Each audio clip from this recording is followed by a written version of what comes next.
नमस्कार। आज हम एक ऐसी केस फाइल की गहराइयों में उतरने वाले हैं जो सच में आपके रोंगटे खड़े कर देगी। कमरा नंबर 307 का रहस्य। एक ऐसा बंद कमरा जिसके बारे में कहा जाता है कि जो भी इसके अंदर गया वह कभी लौट कर नहीं आया। तो चलिए बिना किसी देरी के इस खौफनाक घटनाक्रम को डिकोड करते हैं। सोचिए, रात के ठीक 3 बजे बज रहे हैं। आप एक अनजान जगह पर हैं और अचानक एक ऐसे कमरे से जहां सालों से कोई नहीं रहा, किसी छोटे बच्चे के रोने की आवाज आने लगे। क्या वह दरवाजा खोला जाना चाहिए? बस यही वह भयानक दुविधा है जहां से हमारी आज की ये केस फाइल शुरू होती है। शुरुआत करते हैं भानगढ़ के उस पुराने होटल से जहां से इस खौफनाक अनुभव की शुरुआत हुई। तो बात है साल 2018 की। आदित्य नाम के एक फ्रीलांस फोटोग्राफर थे। उनका काम ही था पुराने किलों और सुनसान जगहों की तस्वीरें लेना। अब जाहिर सी बात है, ऐसे प्रोफेशन में इंसान भूत प्रेतों पर तो यकीन नहीं करता, है ना? उनके लिए ये सब बस मनगढ़ंत कहानियां थीं। शाम के करीब 7 बजे जब वो भानगढ़ के पास एक बहुत पुरानी हवेली जैसी इमारत, जो अब एक होटल बन चुकी थी, वहां पहुंचे तो सब कुछ एकदम नॉर्मल लग रहा था। लंबे बरामदे, पुरानी पेंटिंग्स, लेकिन अंदर कदम रखते ही एक अजीब सी चुभने वाली ठंड का एहसास था, मानो कोई लगातार घूर रहा हो। अब चूंकि आदित्य इन सब बातों को नहीं मानते थे, तो रिसेप्शन पर पहुंचकर उन्होंने हंसते हुए वहां के बूढ़े मैनेजर से भूतों को लेकर एक मजाक कर दिया।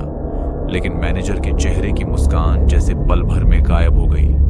उसने एकदम ठंडी और सीरियस आवाज में कहा, मजाक मत कीजिए साहब, कुछ बातें मजाक नहीं होती। ये कोई नॉर्मल वेलकम तो बिल्कुल नहीं था। ये एक साफ वार्निंग थी कि भाई यहां कुछ तो बहुत अजीब है।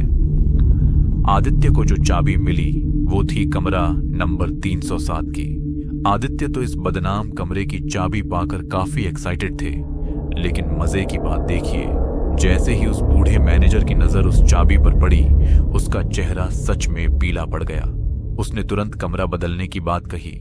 मतलब सोचिए, एक होटल का मैनेजर खुद अपने गेस्ट को एक खास कमरे में जाने से रोक रहा है, लेकिन आदित्य कहां मानने वाले थे। जब उन्होंने कमरा बदलने से साफ मना कर दिया तो मैनेजर ने हार मानकर एक आखिरी चेतावनी दी। उसने कहा, रात में अगर कुछ सुनाई दे तो दरवाजा मत खोलिएगा। बस ये एक लाइन इस पूरी केस फाइल के नियम तय कर देती है। मैनेजर ने साफ कर दिया था कि खतरा कमरे के अंदर नहीं, बल्कि उस बंद दरवाजे के बाहर है। अब आते हैं रात के 3 बजे वाले उस खौफनाक हिस्से पर जब असली खेल शुरू होता है। कमरा नंबर 307 सच में काफी बड़ा था। पुराने जमाने का भारी लकड़ी का फर्नीचर, एक विंटेज सा आईना, शाम 7 बजे होटल पहुंचना और फिर रात 11 बजे आराम से बैठकर अपनी क्लिक की हुई तस्वीरें एडिट करना। सब कुछ एकदम शांत और नॉर्मल। लेकिन फिर घड़ी में बजते हैं रात के 3 और उसी वक्त उस भयानक सन्नाटे को चीरते हुए दरवाजे पर एक दस्तक होती है। टक टक टक। शुरू में आदित्य को लगा कि शायद होटल का कोई स्टाफ होगा, लेकिन तभी वो दस्तक एक आवाज में बदल गई। एक छोटे बच्चे के रोने की आवाज, बहुत ही धीमी और बेहद दर्द भरी। मम्मी, यकीन मानिए, ये वो पल था जहां किसी का भी गला सूख जाए। यहां से सिचुएशन एकदम तेजी से पलटती है। वो खामोशी अब एक दर्दनाक पुकार में बदल चुकी थी। अब यहां एक बहुत बड़ा क्लैश था। एक तरफ थी मैनेजर कि वो सख्त हिदायत, दरवाजा मत खोलिएगा, और दूसरी तरफ थी आदित्य की वो कभी ना खत्म होने वाली जिज्ञासा जो अब उसके डर पर भी हावी हो रही थी। लॉजिक तो यही कहता है कि चुपचाप अंदर बैठे रहो, लेकिन वो रोने की आवाज इतनी असली थी कि आदित्य खुद को रोक नहीं पाए और उन्होंने धीरे से उस बंद दरवाजे को खोल दिया, जो कि उनकी सबसे बड़ी और शायद आखिरी गलती थी। और दरवाजा खुलते ही हम पहुंचते हैं इस केस के सबसे डार्क हिस्से में, बेसमेंट का काला सच। दरवाजा खुलते ही वो कमरे वाली सेफ्टी खत्म, बाहर कोई नहीं था, बस एक लंबा सुनसान सा कॉरिडोर, वो टिमटिमाती पीली लाइट और एक डरावनी खामोशी। लेकिन वो रोने की आवाज अभी भी आ रही थी। दिल की धड़कनें तेज, कैमरा हाथ में लिए आदित्य धीरे धीरे आगे बढ़े।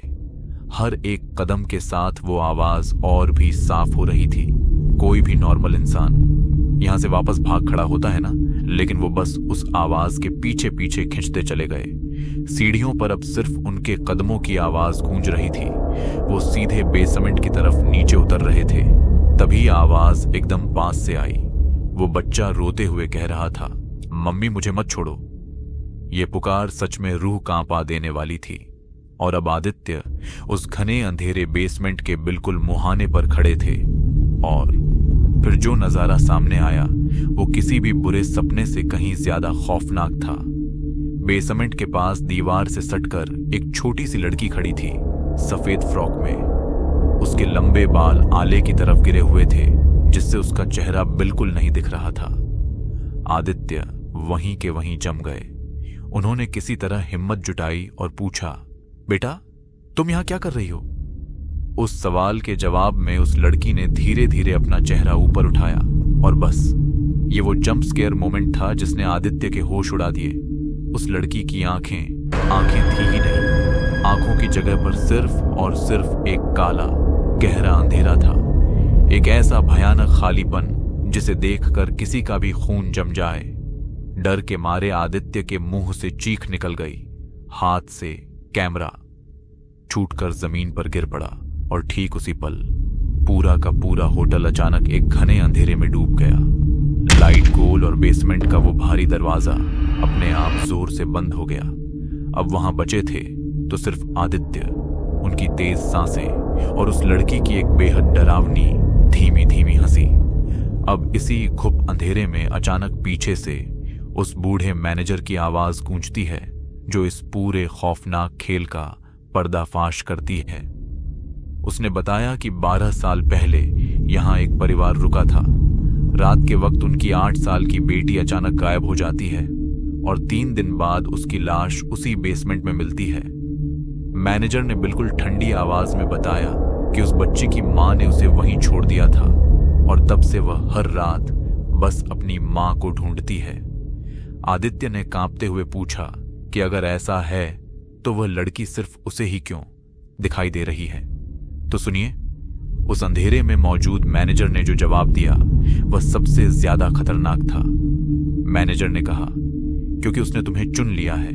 इसका सीधा सा मतलब था कि वह मैनेजर भी अब उस डरावने जाल का ही एक हिस्सा था। चलिए अब बढ़ते हैं इस केस फाइल के आखिरी और सबसे रोंगटे खड़े कर देने वाले हिस्से की तरफ। एक आखिरी तस्वीर। वह बात सुनकर आदित्य पागलों की तरह वहां से भागे। सीढ़ियां, कॉरिडोर, रिसेप्शन, वह हर तरफ भागे, लेकिन होटल का हर एक दरवाजा बाहर से पूरी तरह लॉक था। हर आईने में उन्हें बस वही लड़की दिख रही थी और हर कोने से एक ही आवाज गूंज रही थी, मम्मी मुझे मत छोड़ो। अब सवाल ये उठता है कि अगली सुबह क्या हुआ? अगली सुबह जब होटल के स्टाफ ने कमरा नंबर 307 का दरवाजा खोला तो कमरा अंदर से बंद था, लेकिन जब वह मास्टर की से अंदर दाखिल हुए तो पूरा कमरा बिल्कुल खाली था। आदित्य वहां थे ही नहीं। एक कमरा जो अंदर से लॉक हो, वहां से कोई इंसान आखिर कैसे गायब हो सकता है? पूरे कमरे में आदित्य का कोई नामो निशान नहीं था। जमीन पर सिर्फ एक ही चीज पड़ी थी, उनका वो कैमरा। उस पूरी खौफनाक रात का इकलौता सबूत जो पीछे छूट गया था। जब पुलिस ने उस कैमरा को चेक किया तो उसमें जो आखिरी तस्वीर मिली, सच कह रहा हूं, वह इस पूरे घटनाक्रम का सबसे भयानक सबूत है। उस तस्वीर में आदित्य खड़े थे। उनके चेहरे पर खौफ साफ झलक रहा था और ठीक उनके कंधे के पीछे वही बिना आंखों वाली लड़की खड़ी थी और वह कैमरा की तरफ देखकर मुस्कुरा रही थी। यह तस्वीर इस बात पर पक्की मुहर लगाती है कि उस रात जो भी हुआ वह कोई वहम या भ्रम बिल्कुल नहीं था। कहा जाता है कि आज भी उस होटल में कमरा नंबर 307 हमेशा के लिए बंद रहता है और रात के ठीक 3 बजे उस दरवाजे के पीछे से आज भी सिर्फ एक ही सवाल आता है, क्या तुम मुझे छोड़कर जाओगे? इस घटना ने एक बात तो साफ कर दी है कि कुछ रहस्य ऐसे होते हैं जिन्हें बंद दरवाजों के पीछे ही रहना चाहिए। तो इस पूरे विश्लेषण के बाद क्या किसी में भी उस दरवाजे को खोलने की हिम्मत होगी? इसी डरावने और अनसुलझे सवाल के साथ आज की यह केस फाइल हम यहीं क्लोज करते हैं।